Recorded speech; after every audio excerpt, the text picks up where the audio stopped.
Madame la présidente, Madame la rapporteure, mes chers collègues, nous achevons nos auditions du jour en accueillant Madame Anne-Sophie Grave, présidente du directoire de CDC Habitat, un acteur important dans la prise en charge des copropriétés fragilisées.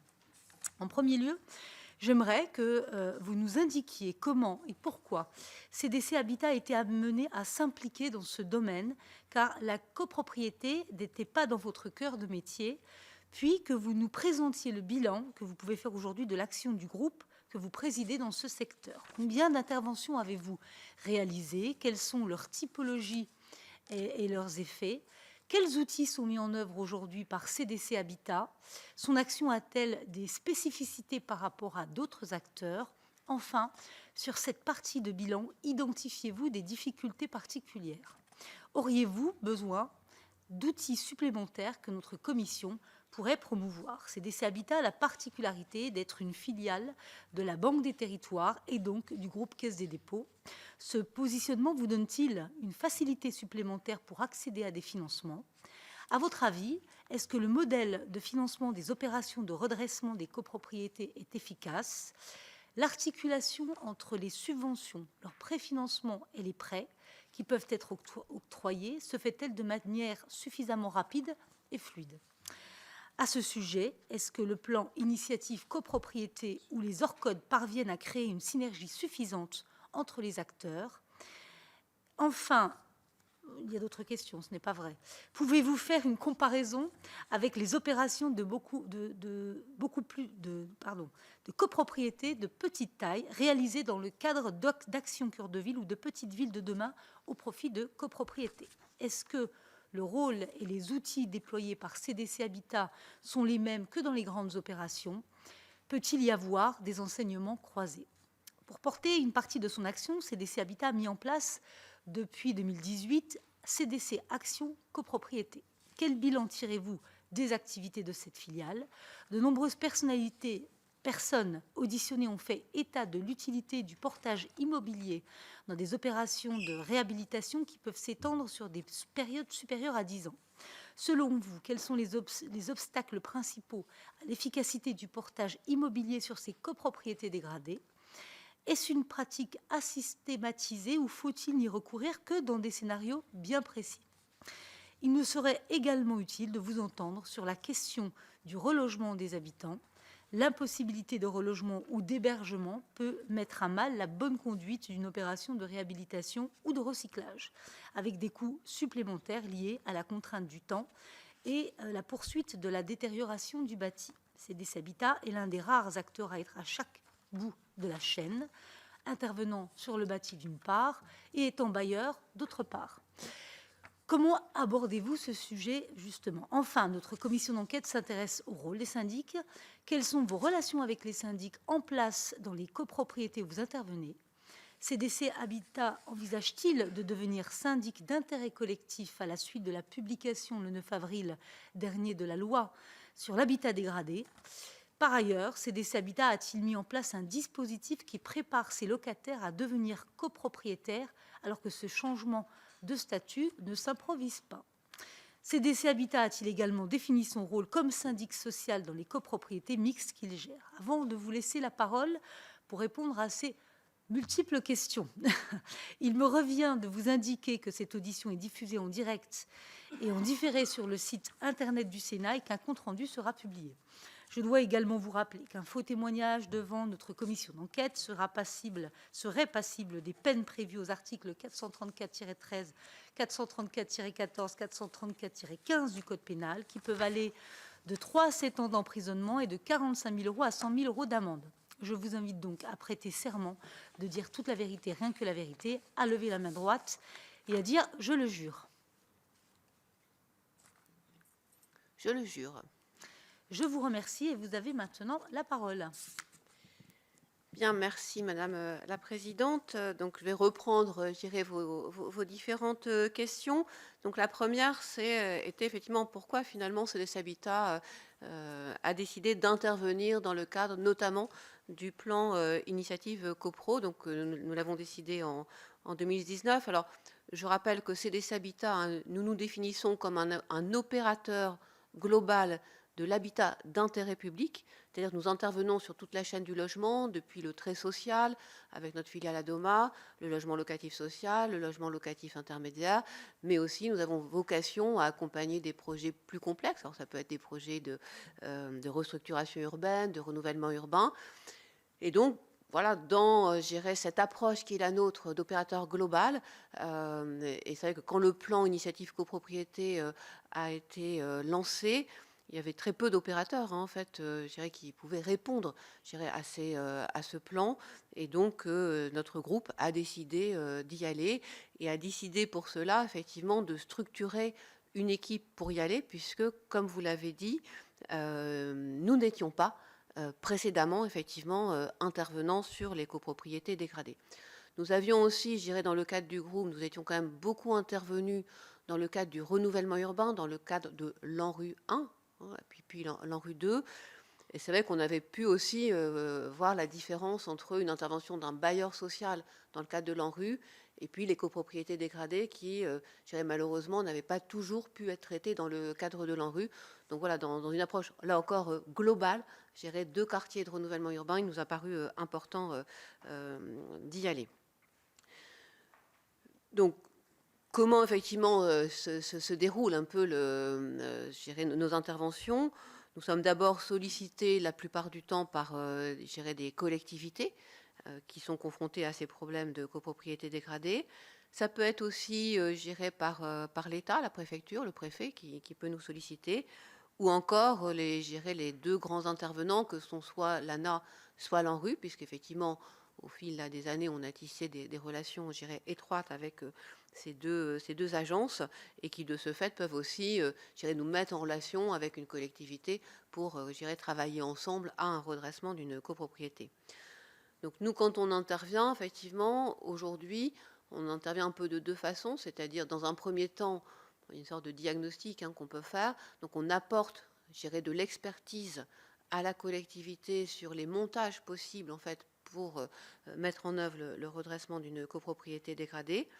Et puis après, nous intervenons, et je vais le détailler, je dirais, voilà, beaucoup plus précisément pour rentrer dans la phase opérationnelle du redressement de la copropriété dégradée ou ce qu'on appelle, nous, du recyclage, c'est-à-dire quand on est amené, là, vraiment à reloger et à, je dirais, démolir le bâti. Alors, vous avez effectivement évoqué CDC Habitat Action Copropriété. Donc, comment effectivement intervenons-nous dans le cadre du redressement des copropriétés? Souvent, quand on est sollicité par une collectivité, on commence en fait pour ne pas perdre de temps, parce qu'après les process sont longs, on commence à signer avec la collectivité une convention d'urgence. Convention d'urgence qui nous permet en fait de commencer à acquérir des logements dans la copropriété dégradée pour éviter, même si tous les dispositifs ne sont pas en place, qu'en cas de mutation, ces logements ne partent pas vers des marchands de sommeil. Donc voilà, donc d'où cette convention d'urgence qui est définie avec la collectivité sur un petit nombre de logements, mais qui permet déjà d'agir tout de suite et de pouvoir acquérir et de commencer donc à faire ce portage long et donc le propriétaire occupant pouvant, je dirais, soit rester dans le logement, soit effectivement quitter le logement en fonction de son projet. Mais voilà, donc ça démarre comme cela. Ensuite, vous l'avez dit, nous avons créé donc CDC Habitat Action Copropriété, donc en fait qui est une foncière, donc dédiée, je dirais, aux copropriétés dégradées, puisque quand on est sur la convention d'urgence, c'est notre filiale, c'est le bailleur social, CDC Habitat Social, qui acquiert les logements. Donc il commence en fait à faire le portage. Mais après, effectivement, c'est CDC Habitat Action Copropriété qui va, je dirais, intervenir, c'est-à-dire qui va mener l'opération de restructuration beaucoup plus, je dirais, en profondeur. CDC Habitat Action Copropriété a été, je dirais, à l'origine calibré pour pouvoir acquérir 5000 logements, considérant, c'est vraiment à sa création, parce qu'après dans la vraie vie ça peut se passer différemment, mais à sa création c'était de dire, l'idée c'est de venir dans une copropriété pour maîtriser environ un tiers, par exemple, des logements, avoir un effet levier sur la copropriété, lui permettre de se redresser, et après, le cas échéant, revendre ces logements le jour où la copropriété aura retrouvé effectivement ces équilibres. Donc c'était en fait 5 000 logements à acquérir pour intervenir sur un volume plutôt de 15 000. C'était ça, je dirais, le périmètre d'origine. Donc comment ensuite nous intervenons? En fait, dans la discussion que nous pouvons avoir avec les collectivités, nous souhaitons effectivement qu'il puisse y avoir, on passe par des concessions parce que on part avec la collectivité pour un temps long. Vous l'avez dit tout à l'heure, hein, on peut être sur des projets qui vont durer 10 ans. On part sur un temps long. Et donc, c'est vrai qu'avant, je dirais, la loi sur l'habitat dégradé, les copropriétés dégradées, on n'avait pas vraiment d'outils ad hoc pour traiter le sujet. Donc on passait soit par des concessions d'aménagement, c'est-à-dire que donc la collectivité en fait lançait, je dirais, une consultation pour désigner, dans le cadre d'une concession d'aménagement, en fait, un opérateur. Alors il se trouve qu'il n'y avait pas forcément beaucoup de réponses, je dirais, à ces consultations, mais c'est comme ça que ça a été conçu. Je peux prendre l'exemple, on intervient à Marseille sur le parc Corot. Donc il y a aujourd'hui une concession d'aménagement, on avait répondu, donc on est désigné et on peut mener, parce que là on est beaucoup plus sur un projet, je dirais, plus large aussi de renouvellement urbain, où on va retrouver de la réhabilitation, on va retrouver du recyclage, donc ça veut dire de la démolition et derrière de la reconstruction et de l'aménagement. Ça, c'est un cas où la concession d'aménagement se justifie. Mais dans bien des cas, la concession d'aménagement ne se justifie pas du tout, parce qu'il n'y a pas forcément de l'aménagement, mais il y a le redressement d'une copropriété dégradée. Néanmoins, c'était l'outil, je dirais, qu'on avait jusque-là pour quand même pouvoir intervenir.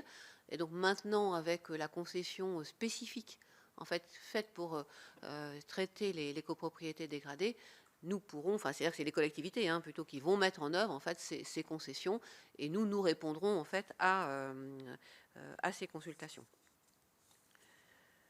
Alors il y avait aussi, mais ça a été très peu utilisé, une possibilité de convention de service, mais qui a été un outil mal connu des collectivités et qui a été, je dirais, très peu utilisé.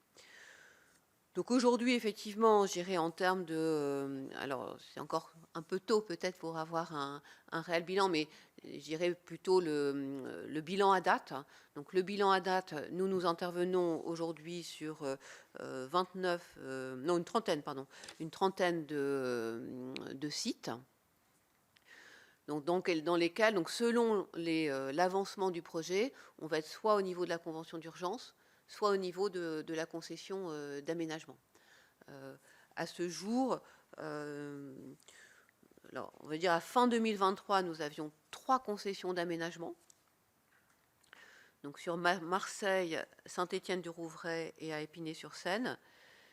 Et donc nous avions répondu au cours de l'année 2023 à d'autres consultations, et donc nous avons été désignés en ce début d'année sur Argenteuil, et puis on attend les résultats, mais enfin voilà. Donc il y a eu une consultation aussi sur Vichy, on y reviendra tout à l'heure parce que là on va être dans le cadre Action Cœur de Ville, et sur Mulhouse.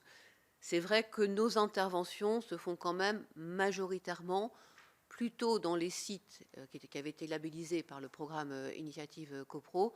Donc c'est vrai qu'on est plutôt quand même sur des grandes copropriétés et parfois plusieurs copropriétés.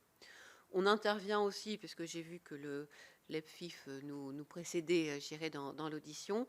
Donc on a créé une structure commune avec l'EPFIF sur l'Île-de-France pour venir, je dirais, mener ces mêmes opérations de portage ciblé. Donc quand on intervient soit pour faire, soit si la copropriété effectivement peut se redresser, on intervient donc en acquisition de logement, portage, redressement pour après, à la fin, revendre. Voilà. Quand on est effectivement dans une situation très dégradée, donc constat de carence, là on va être effectivement tout de suite quand même sur de l'acquisition, toujours pour éviter voilà, que ça se dégrade davantage en partant vers des marchands de sommeil, parce que l'expropriation peut être longue, les procès sont quand même longs et peut être longue à obtenir.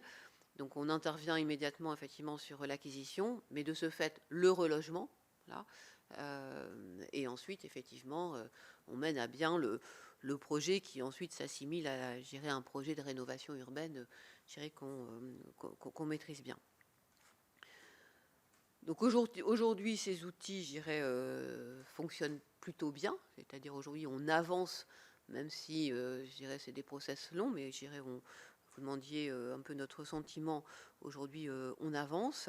Oui, alors peut-être pour vous préciser, je reviens un tout petit peu en arrière, excusez-moi, pour vous préciser le bilan à date. Hein, j'ai pas été complète sur le bilan à date.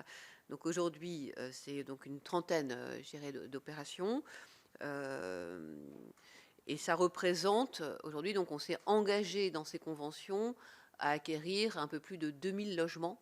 Donc vous voyez, par rapport à notre cible de 5000. Donc on a encore effectivement de la marge, je dirais, d'intervention.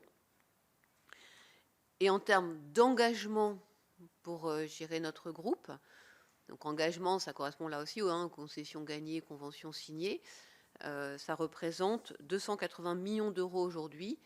Mais là-dedans, vous avez tout. Vous avez les acquisitions, les investissements, s'il y a de la réhabilitation à faire. Vous avez géré l'ensemble des engagements à date. Donc aujourd'hui, en termes de financement de ces opérations, elles bénéficient des financements de l'ANA ou de l'ANRU, en fonction effectivement si on est sur du redressement ou du recyclage.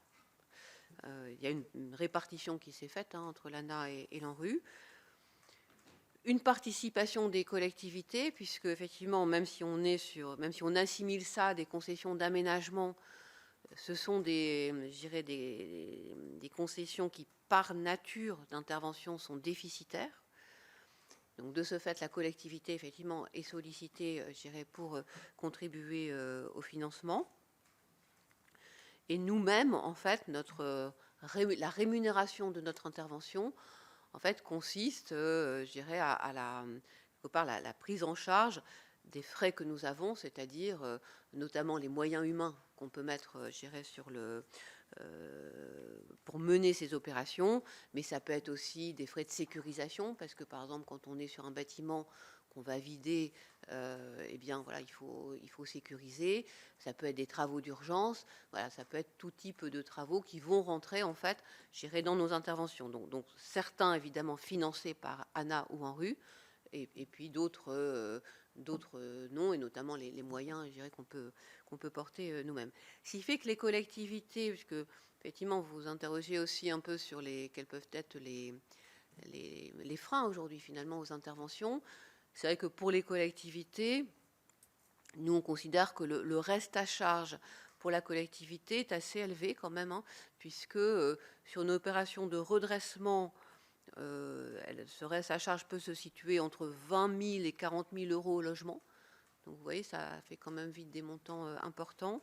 Et quand on est sur du recyclage, ça peut être, je dirais, plus de 100 000 euros, je dirais, en déficit d'opération porté par la collectivité. Et pour être complète, donc nous, dans les bilans qu'on fait, dans les bilans que nous faisons, évidemment, il y a aussi un peu de recettes, puisque forcément, il y a des loyers aussi qui rentrent, donc qui sont pris en considération. Et puis, on calcule aussi, donc quand on est sur du redressement, on fait nos bilans en considérant voilà, un prix. L'objectif, c'est quand même que la copropriété se redresse et que donc nous, on puisse sortir, je dirais, à un moment donné, et revendre les logements. Donc il y a aussi voilà, un prix de revente qui est discuté avec la collectivité. Tout ça est fait en transparence, je dirais, totale, dans le cas des réponses, je dirais, aux concessions, pour voilà, arriver à trouver je dirais, le meilleur, à la fois les meilleurs financements et réduire au maximum le déficit pour la collectivité. Donc c'est vrai que notre point de vue sur le plan initiative copro, nous, notre point de vue plutôt positif, parce qu'on considère, si vous voulez, que ça a quand même, je vous disais tout à l'heure, c'est que dans l'ANRU, notamment dans l'ANRU 1, voilà, on voyait que les copropriétés dégradées, voilà, le bailleur restructuré, etc. Et à côté, effectivement, il n'y avait pas beaucoup d'interventions sur les copropriétés dégradées. Là, avec le lancement du plan initiative copro, c'est vrai qu'on a senti, je dirais, de la part des collectivités, le fait d'une mobilisation pour se dire, voilà, là on a des outils, alors c'est pas tant des outils nouveaux, parce que d'un point de vue réglementaire ou législatif, les outils n'avaient pas été forcément à cette époque, je dirais, modifiés, mais des financements, mais une mobilisation, je dirais, d'acteurs, peut-être une meilleure mise en visibilité aussi des différents process d'intervention. Et aujourd'hui, nous, on sent bien que voilà, il y a, je dirais, il y a un déploiement qui se fait. Comme je disais tout à l'heure, nous, on a encore de la marge d'intervention et on continue là à être aujourd'hui sollicité par les différents canaux que j'ai pu évoquer. Voilà, donc nous, on trouve que voilà, ça a créé quand même aujourd'hui cette dynamique et on avance. Voilà, on avance, même si tout ça reste de toute façon, je dirais, un petit peu long. Sur la question des syndics que vous posiez également, alors, je trouve que alors, on travaille, enfin, pour l'instant principalement avec des administrateurs judiciaires plutôt, parce qu'on est, ça c'est sur les copropriétés en recyclage, hein, en l'occurrence. Et là, on va dire, il y a une diversité, je dirais, de qualité, on va dire, de compétences sur ces sujets de copropriété en recyclage. C'est très inégal, on va dire, dans cette profession. Après, sur les syndics classiques, la difficulté qu'on rencontre, ou qu'ils rencontrent plutôt, c'est qu'en fait, intervenir sur une copropriété dégradée, ça demande des moyens spécifiques, et que bien souvent, un syndic classique ne dispose pas de ces moyens spécifiques. Et donc, voilà, c'est un peu, comment dire, un mauvais cycle, quoi, puisque il faudrait plus de moyens, mais le syndic les a pas, et donc je dirais, on est dans le cycle de la dégradation, quoi, puisque, enfin, voilà, dégradation, la paupérisation, l'absence de travaux, certains ménages qui quittent, qui vendent à des propriétaires non occupants, des propriétaires bailleurs, et voilà, et progressivement ça se dégrade. Et le syndic, je pense, est en difficulté, voilà, pour arriver en fait à faire face à une dégradation, parce qu'il n'est pas structuré en fait pour arriver à le faire. Donc d'où l'intérêt, nous, dans nos interventions, parce que effectivement on a un poids et une connaissance, je dirais, différente forcément des copropriétaires, quoi. Donc sur la question du financement, donc il y avait aussi effectivement et les éventuelles questions sur les blocages. Aujourd'hui, en fait, la question du préfinancement, parce qu'effectivement, il y a des financements aujourd'hui importants de l'ANA, je dirais, ou de l'ANRU, mais néanmoins, il faut préfinancer les aides, quoi. Donc aujourd'hui, c'est plutôt le réseau Procivis, hein, qui le fait. Mais enfin, nous, on pense qu'à un moment donné, je dirais, voilà, en termes de capacité au regard de l'ensemble des projets, le réseau Procivis pourra peut-être être en difficulté par rapport à, je dirais, aux capacités nécessaires de préfinancement à mettre en œuvre, quoi. Alors la loi sur l'habitat dégradé a créé un dispositif d'emprunt collectif, donc ça c'est une piste aussi intéressante, hein, à développer, sous réserve les sujets que vous avez examinés, me semble-t-il, de la mobilisation, effectivement, bien sûr, des banques. Alors, après, vous posiez la question, effectivement, du secteur diffus ou d'Action Cœur de Ville.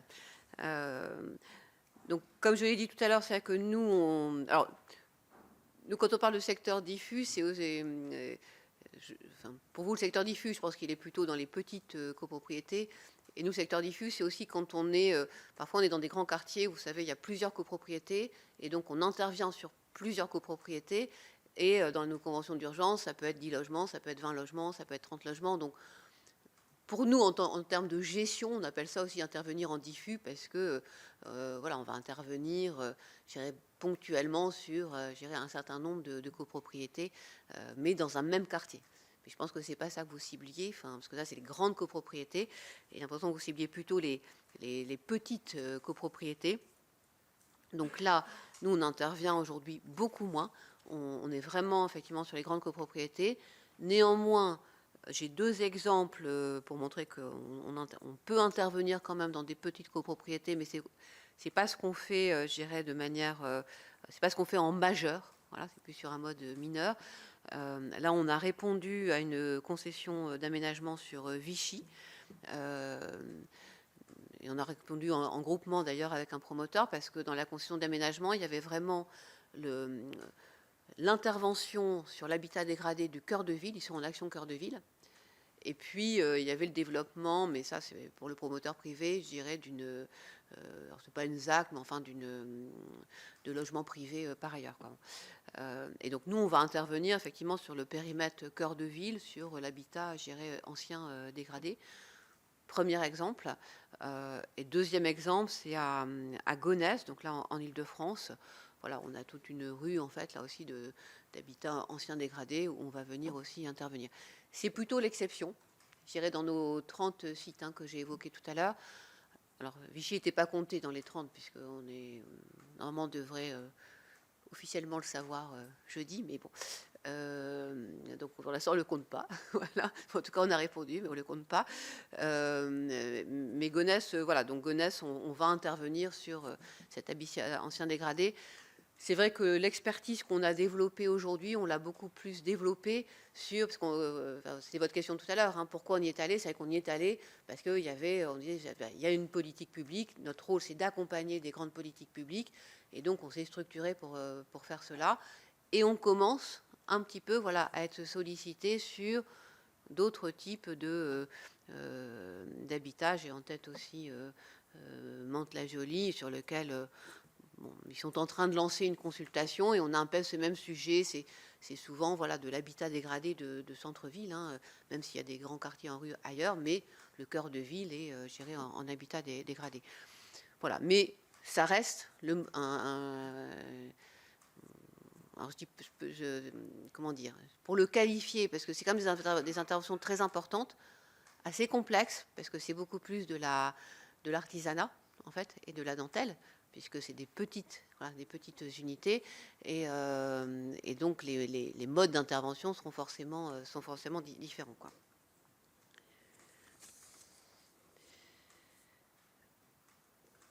Alors, vous aviez une question aussi sur le syndic d'intérêt collectif. Donc, nous, aujourd'hui, nous ne sommes pas syndic. Il y a des bailleurs sociaux qui le sont, mais nous ne sommes pas syndic.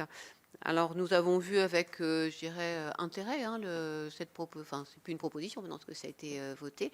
Donc, cette possibilité, effectivement, de créer ces syndics d'intérêt collectif. Pour l'instant, nous, on n'a pas ouvert de réflexion pour se positionner sur ce métier. Mais je reboucle avec ce que je disais tout à l'heure sur les syndics classiques qui sont en difficulté dans la gestion des copropriétés dégradées.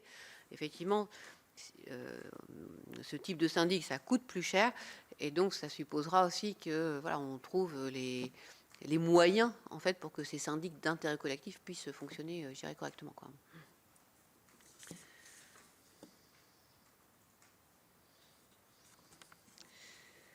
Alors, ensuite, vous avez une question aussi sur un peu l'organisation territoriale et la coordination, enfin, des différents acteurs. Alors, l'ANA et l'ANRU, j'en ai déjà parlé, ça se coordonne très très bien parce qu'ils ont défini leur champ, je dirais, de chacun d'action. On peut avoir parfois des approches différentes entre le maire qui a les pouvoirs de police et le PCI qui a la compétence habitat. C'est-à-dire que s'ils n'ont pas la même stratégie ou la même vision, ça peut ralentir, je dirais, un process. Donc ça peut parfois exister. Bon, après, on trouve quand même le chemin pour y aller. Donc nous, on n'a pas, je dirais, vraiment rencontré de difficultés opérationnelles sur des problèmes de coordination, en fait, entre, je dirais, entre les acteurs, encore que, il y a un exemple en tête,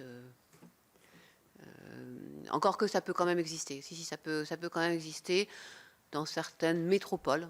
Voilà, peut-être dans une métropole où, voilà, entre la mairie et la métropole qui finalement porte, je dirais, le sujet des copropriétés dégradées, eh bien, ça peut être un peu compliqué. Et en fait, quand c'est comme ça, ça finit toujours par se faire. Mais ce qui est dommage, c'est que forcément, les décisions sont plus longues, je dirais, à prendre, quoi.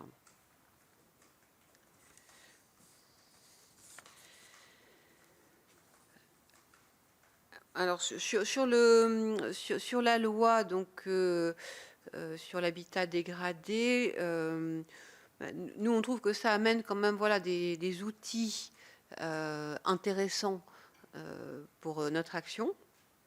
Alors, j'ai évoqué tout à l'heure la concession spécifique pour les copropriétés dégradées, parce que ça, du coup, c'est un outil qui est clair. Je pense que pour les collectivités, seront aussi plus rassurées, parce que c'est que les concessions d'aménagement, bon, comme ce n'était pas tout à fait l'outil ad hoc, certaines collectivités, leurs services pouvaient leur dire bon, c'est pas l'outil adapté, ça peut poser problème, etc. Donc là, le fait qu'il y ait un outil dédié, ça, on pense que ça peut être aussi, je dirais, une forme d'accélération. Ensuite, je dirais, la simplification aussi sur le droit de préemption urbain renforcé à partir du moment où il existe un plan de sauvegarde. Donc ça devrait aussi, je dirais, beaucoup aider et accélérer, je dirais, les procédures. Après aussi, je dirais, l'amélioration sur les opérations de restauration immobilière pour intervenir beaucoup plus en amont. Alors là, c'est pour éviter la dégradation. Ça nous paraît aussi vraiment intéressant. Bien sûr, les sanctions, je dirais, envers les marchands de sommeil, hein, ça c'est indispensable. Et puis, le prêt collectif que j'ai évoqué tout à l'heure, mais aussi les accélérations des procédures, dans le cadre des procédures d'alerte pour les désignations des mandataires ad hoc. Ça nous paraît très important. Et puis aussi les accélérations dans le cadre des procédures de carence. Voilà. Que c'est vrai que souvent on rajoute du délai, je dirais, du délai au délai. Et voilà, donc tout ce qui va dans le sens de simplification et accélération des procédures nous paraît aller vraiment dans le bon sens. Alors, vous avez posé aussi une question sur le relogement. Alors, le relogement, dans le cas du recyclage, effectivement, c'est un élément absolument essentiel. Les difficultés qu'on peut rencontrer, alors, déjà préciser un sujet que j'aurais dû évoquer en préliminaire presque, quand j'ai décrit la façon dont on intervenait. On choisit aussi d'aller, je dirais, sur un site si on est en capacité, ce que je vous ai dit, le premier intervenant, ça va être CDC Habitat Social. Parce qu'en attendant, il faut gérer, c'est-à-dire on commence à acheter des logements, il faut gérer donc les logements qu'on achète. Et donc on est vigilant, si vous voulez, à avoir une agence de gestion de proximité pas trop loin. Parce que c'est quand même plus compliqué, hein, y compris pour les équipes, parce que quand on est avec des copropriétés très dégradées, des sujets de sécurité, etc. Donc et là, on a évolué, si vous voulez, dans entre ce qu'on a fait au tout démarrage, et ce qu'on fait maintenant. Parce qu'au tout démarrage, on a pu aller parfois un peu loin de nos bases. Bon, et on s'est rendu compte que dans ces cas-là, on a cherché un partenariat avec un organisme local pour pouvoir effectivement être au plus près dans la gestion. Et donc maintenant, c'est donné comme critère en disant, pour intervenir, comme ça démarre toujours de toute façon par une phase de gestion transitoire et qui peut durer, c'est important, même si on n'est pas, c'est pas mis comme syndic, mais par contre d'avoir notre agence de gestion et de proximité, et voilà, et qui connaît bien, je dirais, c'est public hein, aussi, en proximité. C'est le relogement qui m'y fait penser, parce que forcément, le relogement, pour le mener, alors on travaille avec des mousses, hein, je dirais généralement, mais effectivement, il faut derrière avoir les équipes qui sachent gérer ça. Donc je dirais un relogement, on va dire classique, un propriétaire occupant, voilà, qui vend son logement, mais enfin on lui achète son logement, mais il faut le reloger. Deux cas de figure, soit on a beaucoup de patrimoine, je dirais à proximité, on va y arriver, soit n'a pas beaucoup de patrimoine à proximité. Et donc là, effectivement, c'est l'interbailleur qui doit se mobiliser. Et donc là, c'est un travail partenarial avec la collectivité, que c'est la collectivité, effectivement, qui mobilise l'interbailleur. Autre difficulté, c'est si on se trouve dans le cadre, je dirais, d'un projet en rue ou dans un département où il y a déjà beaucoup d'ANRU et donc beaucoup de relogements à faire. Et ça effectivement, ça arrive. On peut penser à la Seine-Saint-Denis où il y a beaucoup de relogements aujourd'hui à faire dans le cadre de l'ANRU. Donc ça rend forcément les choses plus compliquées. Donc il y a une sorte de entre guillemets concurrence avec le relogement des opérations NP-NRU. Mais bon, on y arrive, je dirais, quand même. Et puis après, on peut avoir des sujets nettement plus compliqués.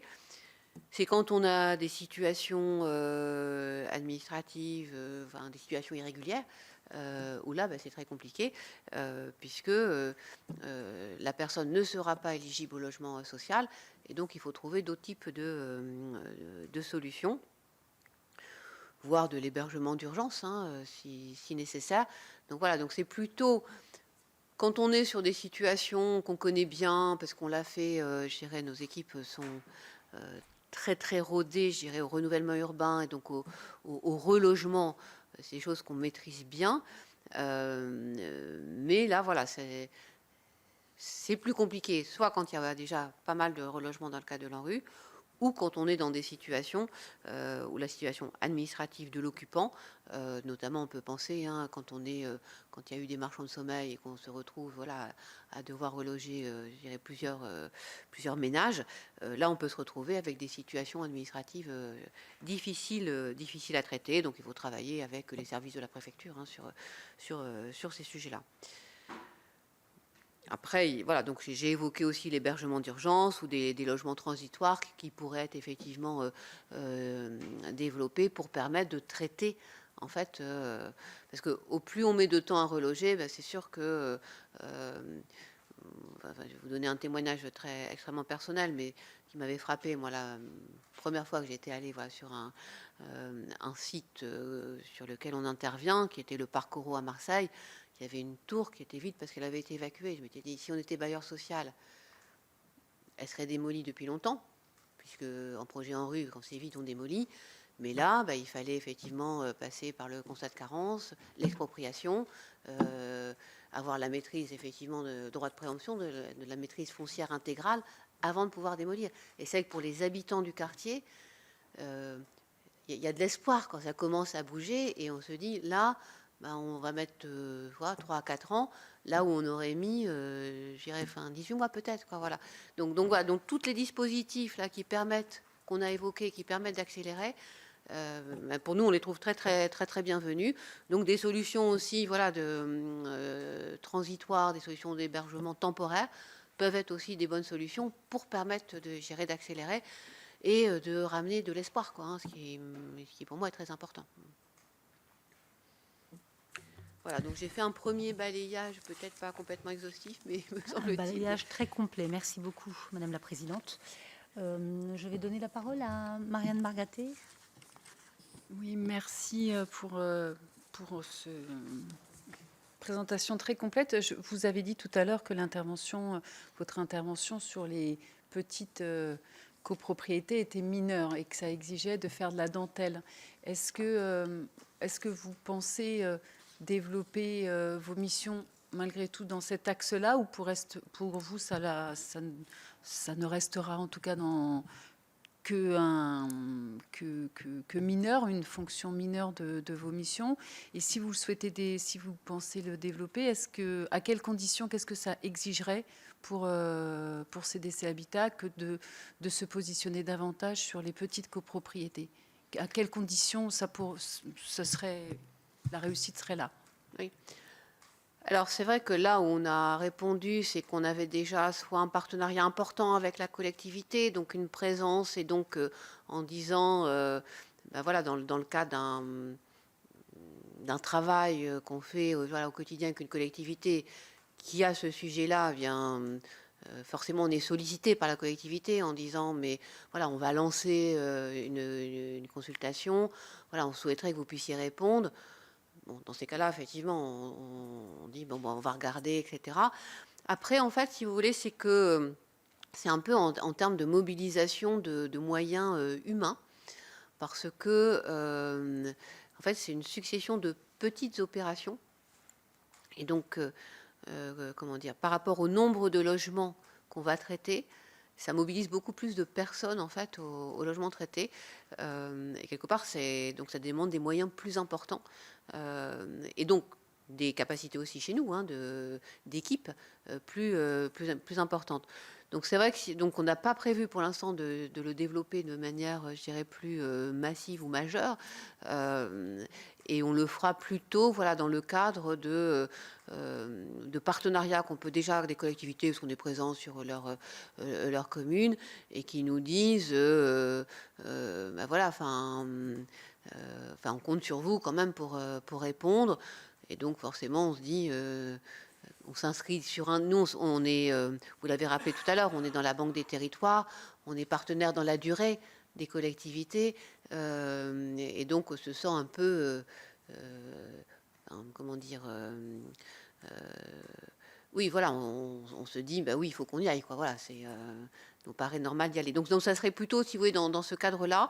Et on a vu un peu, en tant que CDS Habitat, sur Action Cœur de Ville, un peu la même démarche, c'est-à-dire que on s'est dit, pour y aller, il faut y aller. Enfin, il faut être curieux ce que je vais dire, mais il faut être en capacité de pouvoir bien faire, et c'est-à-dire pas faire un peu du saupoudrage, intervenir ça et là, mais que notre intervention puisse vraiment avoir un effet, et c'est-à-dire d'aller sur un projet finalement beaucoup plus important, plutôt que d'intervenir ponctuellement. Donc c'est le cas de Vichy, où Vichy, voilà, on a vraiment, voilà, un périmètre défini. Et dans le cas de Vichy, c'est assez intéressant d'ailleurs ce qu'ils ont prévu dans la concession d'aménagement, parce que pendant 1 an, il va y avoir un travail en fait de diagnostic pour vraiment bien définir avec eux les adresses sur lesquelles il faut vraiment intervenir. Voilà, donc là c'est un exemple, mais du coup on va avoir une intervention qui va être plus importante et sur lequel on va se dire, voilà, on va pouvoir avoir un vrai effet de transformation. Quand ça sera du très ponctuel, nous on considère qu'on n'est pas en bonne capacité en fait de savoir intervenir. Donc c'est pour ça que, et on avait pris cette approche-là dans Cœur de Ville en disant on va pas aller partout parce qu'on va se disperser et on va pas être pertinent. Et on va plutôt essayer d'y aller quand on se dit, bon déjà, on a les structures de gestion aussi à proximité. Pour la même raison que tout à l'heure, hein, pour les grandes copros, il faut pouvoir suivre, il faut pouvoir être présent, parce que ça démarre toujours indépendamment des compétences de maîtrise d'ouvrage sur après la requalification, les travaux. Ça, je n'ai pas beaucoup parlé des travaux, hein, mais bon, tout ça on sait faire, on maîtrise, mais le plus difficile c'est la gestion. Voilà. Et pour ça, il faut être en proximité. Voilà. Donc, ce qui pourrait nous inciter à aller plus loin, c'est les sollicitations en fait des collectivités. Et si on a, voilà, une intervention, je dirais, sur un mode un peu plus majeur, quoi. Merci beaucoup. Juste peut-être une dernière question. Il est vrai que dans nos différents échanges, hein, dans toutes les auditions, on a tendance à parler beaucoup, finalement, à dériver sur les copropriétés dégradées, la gestion, l'intervention dans les copropriétés dégradées. Là, le sujet, c'est vraiment ce phénomène de paupérisation dont vous avez parlé, hein, que vous avez abordé, mais qui est quand même complexe. Pourquoi ? Parce qu'on sait, on l'entend et nous en sommes convaincus, plus on intervient en amont, plus eh bien, on brise ce cercle vicieux. Et donc, par rapport à cela, est-ce que vous estimez aujourd'hui intervenir assez tôt, justement, lorsque on sent que la copropriété est en train de se dégrader véritablement? Ça, c'est ma première question. Puis la deuxième, mais vous y avez répondu, alors je vais vous le dire, je vais vous poser la question de façon peut-être encore plus simple pour m'assurer de bien avoir saisi votre réponse. Vous avez dit avoir aujourd'hui assez d'outils, en fait, pour intervenir, notamment dans les copros dégradés, avec la loi sur l'habitat dégradé qui apporte aussi une boîte à outils supplémentaire intéressante. Vous estimez que les outils pour les grandes copros, les grands ensembles et les petites copros sont identiques, ou est-ce qu'il y a besoin d'avoir des outils spécifiques véritablement pour les petites copros? Même si j'ai bien entendu, hein, aujourd'hui vous avez vraiment une expertise sur les grands ensembles, et vous allez sur le sujet des petites copros, mais à aujourd'hui, vous n'avez pas de besoin particulier. Je disais, j'allais vous poser la question au cours de façon un peu plus directe. Il n'y a pas de besoin ou d'outils manquants pour aller sur les petites copros? Alors, on manque peut-être de retour d'expérience encore sur les petites copros, parce qu'on a nos 2 exemples là, que j'ai cités. Néanmoins, la façon dont on a pu répondre, on n'a pas à ce stade identifié voilà, de manque. Peut-être que, je dirais, dans un an, je vous dirai quelque chose de différent. À ce stade, voilà, mais aussi parce que je pense qu'on manque à ce stade, nous, chez DC Habitat, de retour d'expérience sur voilà, les petites copros. Après, sur votre première question, sur est-ce qu'on intervient assez tôt, alors on a un peu tous les cas de figure, parce que dans le redressement, on a même un cas de figure où on sort de la copro, c'est à Évry, donc ça c'est, je dirais, très bien. Mais oui, enfin nous quand on nous sollicite, tout à l'heure j'ai beaucoup parlé du recyclage, parce que là le recyclage, effectivement, de toute façon c'est vraiment beaucoup trop tard. Mais le redressement, je trouve que là, dans ce qu'on voit, autant peut-être ce qu'on a vu arriver vraiment avec le plan Initiative CoPro, c'était peut-être des copropriétés très dégradées et plus proches du recyclage. Et je trouve que ce qu'on voit, nos sollicitations actuellement, elles sont quand même plutôt dans des copropriétés où voilà, enfin, le redressement peut se faire. Ça veut dire que, et je pense que ça fait partie aussi, tout à l'heure on disait de la mobilisation des collectivités, parce que c'est les collectivités qui nous sollicitent. Nous, on n'est pas dans ces copros, donc on n'a pas les indicateurs pour pouvoir se dire il faudrait intervenir. Et je trouve que là, on a été, quand je vous disais, on a été désigné sur Argenteuil, par exemple. Donc il y a plusieurs copropriétés, mais là, probablement qu'on va intervenir, je dirais, assez tôt pour pouvoir effectivement aller vers le redressement, quoi. Donc, il me semble qu'on commence à avoir une évolution, ce qui serait une bonne chose en fait. Voilà. Parce que nous, on n'a pas du tout les outils. Après, on a parce que quand on achète des logements, je dirais, dans des programmes en VFA, nous, comme tous les bailleurs, aujourd'hui, on sera beaucoup plus présent demain dans énormément de copropriétés. Enfin, nous, on a le nombre de copropriétés dans lesquelles on va être qui augmente de manière extrêmement rapide. D'ailleurs, on est en train de s'organiser. L'intervention est quand même de nature très différente, parce qu'on est intermédié par un syndic.